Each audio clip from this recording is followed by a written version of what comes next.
दोस्तों, आज के इस ब्लॉग में आप सभी का स्वागत है। दोस्तों, आज के इस ब्लॉग में हम लोग चलने वाले हैं एक एनजीओ पीपल अलायंस पर। तो अब हम आपको सीधा मिलेंगे पीपल अलायंस पर।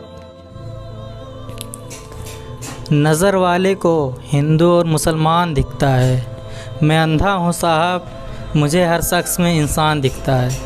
दोस्तों, कहने को तो ये महज एक शायरी है, लेकिन ये शायरी बहुत ही अहम संदेश देती है कि जब हम किसी की मदद कर रहे होते हैं तो उस समय हमें हिंदू और मुसलमान नहीं दिखना चाहिए, बल्कि सामने हमें एक इंसान दिखना चाहिए। और लोगों को हिंदू और मुसलमान ना देखते हुए, लोगों को सिर्फ इंसान देखते हुए पीपल अलायंस ने वो काम किया है जो बेहद ही काबिल तारीफ़ है। हम लोगों ने देखा कि जब लॉकडाउन का दौर था, लोग जो है भूखमरी से परेशान थे, लोगों के पास खाने को राशन नहीं था, उस वक्त जो है कोई आगे नहीं आ रहा था, लेकिन पीपल अलायंस ने उस समय बेहद ही जिम्मेदारी का काम निभाते हुए लोगों के घरों तक राशन पहुंचाया और लगभग 3500 घरों तक इन्होंने टच किया। मैं अभी बात करूंगा पीपल अलायंस को संचालित करने वाले अजीमुशान फारूकी भाई से। तो मैं बहुत ही तहे दिल से स्वागत करता हूं अजीमुशान फारूकी भाई का। अजीमुशान फारूकी भाई, मैं आपसे जानना चाहता हूं कि आपको कब ज़रूरत महसूस हुई कि आपको पीपल्स अलायंस की जो है शुरुआत करनी चाहिए? पहले तो बहुत बहुत शुक्रिया और आप लोग यहाँ आए, आपके माध्यम से मैं अपनी बात को रखूँगा।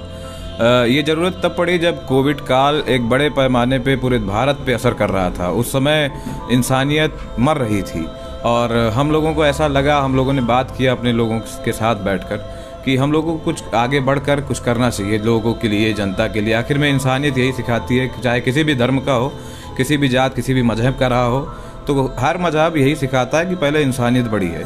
तो हम लोगों ने इन सब सारी चीज़ों को सोचने के बाद हम लोगों ने प्लान किया और डुमरियागंज के क्षेत्र में करीब हम लोगों ने 35 घर को टच किया, ऐसे ऐसे घरों को जिसमें निवालों की कमी थी, खानों की कमी थी, वो भूख से मर रहे थे, पूरी तरीके से जूझ रहे थे और अपनी ज़िंदगी और मौत के बीच में एक जंग लड़ रहे थे। तब हम लोगों ने पीपल्स अलायंस को बनाया और उसी के तहत एक बड़े पैमाने पे हम लोगों ने यहाँ पे वेलफेयर का काम किया।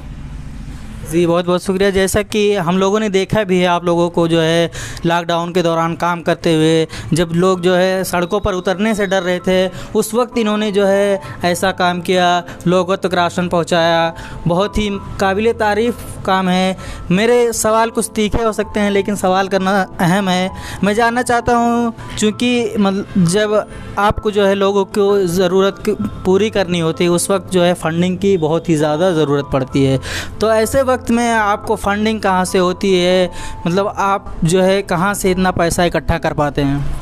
देखिए, रही बात फंडिंग की, तो जब आप कोई नेक काम करते हैं, कोई अच्छा काम करते हैं, तो ऐसे समाज में बहुत ऐसे लोग हैं जो उस काम को करना चाहते हैं, लेकिन फ़र्क सिर्फ इतना होता है कि अगुवाई कौन कर रहा है। जब आप अगुवाई की तरफ आप बढ़ते हैं, आप कदम बढ़ाते हैं, तो तमाम ऐसे लोग निकलते हैं जो इंसानियत को मानने वाले लोग होते हैं। वो रोड पर जैसे हम आ रहे हैं, हमारे लोग आ रहे हैं, शाहरुख साहब आ रहे हैं, तमाम लोग आ रहे हैं, जावेद भाई हैं, तो तमाम लोग जब रोड पे निकलते हैं तो तमाम ऐसे लोग जो हैं जो हमारे पास फ़ोन करके खुद हमसे कहते हैं कि आप हमसे ये ले लीजिए और फला अपने काम में लगाइए। तो इस तरीके से हम लोगों ने एक बड़े पैमाने पे काम करने का काम किया और तमाम लोगों ने इसमें हिस्सा लिया। उन सभी जो साथी साथ लिए हैं, सभी का बहुत बहुत शुक्रिया, और सभी ने बढ़ चढ़ के हिस्सा लिया और उस काम को पूरी तरीके से अंजाम दिया गया। दोस्तों, जैसा कि आपने सुना कि जब आपकी नीयत सही होती है, उस वक्त जो है आपकी मदद कहीं ना कहीं किसी ना किसी ज़रिए से हो जाती है। बस आपको ज़रूरत होती है कि आप बढ़ कर के आगे आएँ। तो अगर आप भी किसी ऐसे कस्बे से ताल्लुक़ रखते हैं जहाँ पर कोई आगे नहीं आ रहा है, तो कोशिश करके आप आगे आइए। हो सकता है कि आपके आगे आने से बहुत सारे घरों की मदद हो जाए। तो दोस्तों, पीपल्स अलायंस को संचालित करने वाले शाहरुख भाई से हम भी थोड़ी सी बातें कर लेते हैं। शाहरुख भाई से खैर ये मेरी पहली मुलाकात है। अजीमुशान फारूकी भाई तो मेरे सीनियर रह चुके हैं, क्योंकि हम दोनों जो है एक ही स्कूल में पढ़े हैं। तो शाहरुख भाई, मैं आपसे पूछना चाहता हूँ, आप और अजीमुशान फारूकी भाई जो है कब मिले और कैसे आपको लगा किस वक्त जो है कि मतलब पीपल अलायंस को जो है आगे बढ़ाना चाहिए, लोगों को जो है ज़रूरतमंदों की मदद करनी चाहिए? उस वक्त जब सब लोग डरे हुए थे, तो आपके अंदर ये हौसला कहाँ से आया कि हमको जो है रोड पे निकलना चाहिए? आपने जो है अपने हेल्थ का ख्याल ना रख करके बल्कि लोगों के हेल्थ को और उनकी ज़रूरतों का ख्याल रखा। सबसे पहले तो आप लोग का बहुत शुक्रिया, जीशान ब्लॉग का बहुत शुक्रिया कि आप लोग बहुत सराहनीय काम करते हैं और यहाँ पे जो सतही स्तर पे चीज़ें हैं उसको दिखाने का काम करते हैं। रही बात, आपने कहा कि आपने जो ये वेलफेयर का काम किया है, ये सोच कैसे डेवलप की, तो आपको बताऊं कि ये काम हम लोग काफ़ी अरसे से कर रहे हैं और हम लोगों ने रिहाई मंच के साथ जुड़ के लगातार बहुत लंबे अरसे से संघर्ष किया।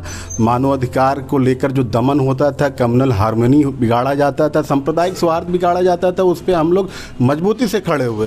और आप पीपुल्स अलायंस की बात कर रहे हैं तो पीपुल्स अलायंस का गठन इसलिए किया गया कि जो क्षेत्र में समस्याएं व्याप्त हैं, आपको बताएं कि जब ये कोरोना काल का पहला लहर जब चालू हुआ तो यहाँ खासकर डुमरियागंज में जो दिहाड़ी मजदूरी करने वाले लोग थे, गरीब असहाय ज़रूरतमंद लोग थे, ऐसे लोगों के घरों में राशन नहीं था। हम लोग जब निकलते थे पता करने के लिए, ऐसा तो नहीं कोई साथी ऐसा हो मजदूर कि भूखा सो रहा हो, लॉकडाउन हो गया, वो काम नहीं कर सकता है, वो रोज़ कमाता था, खाता था, अपने बच्चों का पालन पोषण करता था।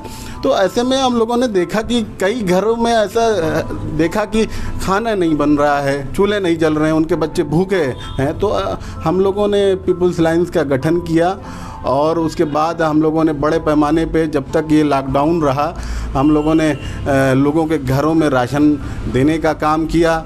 आवश्यक वस्तु जो और थी, ज़रूरतें थीं, उसको भी पूरा करने का काम किया। और इतना ही नहीं, जब हमारे सिद्धार्थनगर में आंकड़ा है कि 3.5 लाख से ज़्यादा प्रवासी मजदूर महानगरों से माइग्रेट करते हुए आए, तो हम लोगों ने यहीं पे डुमरियागंज में कैंप लगाकर उन प्रवासी मजदूरों को हम लोगों ने खाना खिलाने का, पानी पिलाने का काम किया। और कई ऐसे प्रवासी मजदूर आ रहे थे जिनके पैरों में चप्पल नहीं होता था, वो बिना चप्पल से चल रहे थे, पैदल आ रहे थे, उनको चप्पल देने का काम किया। और कई ऐसे थे जो पैदल आए और उसके बाद उनको घर जाने के लिए कोई साधन नहीं था, तो हम लोगों ने साधन मुहैया करवा के उनको उनके घर तक पहुंचाने का काम किया। दोस्तों, जैसा कि मैंने आपसे कहा था कि शाहरुख भाई से मेरी पहली मुलाकात है। शाहरुख भाई से मेरी पहली मुलाकात थी, लेकिन इनसे बात करके जो है मुझे बहुत ही अच्छा लगा। इन्होंने जो है जिस तरह पीपल अलायंस को चलाया, जिस तरह से लोगों की मदद की, वो काफ़ी ही ज़्यादा सराहनीय थी। इनका संघर्ष काफ़ी लंबे समय का रहा है। इन्होंने जो है रिहाई मंच के साथ भी काम किया है और अभी जो है पीपल्स अलायंस के साथ जो है मिल करके लोगों की मदद कर रहे हैं। दोस्तों, मैं आशा करता हूँ कि ऐसे और भी लोग जो हैं वो आगे आएँ, क्योंकि ऐसे लोगों को समाज की ज़रूरत है। जब ऐसे लोग आगे आएंगे तो लोगों की मदद होगी। तो दोस्तों, हमारे साथ जो है अजीमुशान फारूकी भाई ने और शाहरुख भाई ने बात किया, इसके लिए बहुत बहुत शुक्रिया। तो आज के लिए बस इतना ही, धन्यवाद।